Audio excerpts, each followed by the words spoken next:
We named our show Common Ground because we're on a mission to help find something we don't have, but we all want, to meet this moment in our divided nation. How do you think people can find common ground, Ted?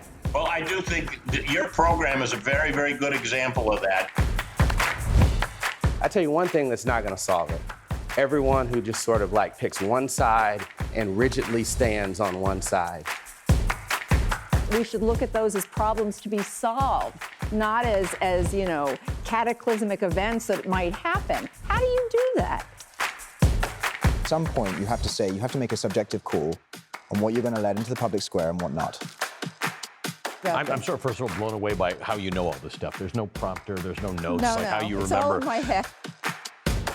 We need to move away from being users, being passive consumers, to active citizens, to figuring out what civic engagement means in the age of exponential lies. When I started to see my party go down the rabbit hole of authoritarianism, lies, conspiracy, now we're seeing this whole idea of, white replacement theory. I have no choice but to call it out. It's when we actually do have the time to talk and think together that we recover our own sense of agency. We can't, Jane, solve this problem without common ground. So There you go. Of course.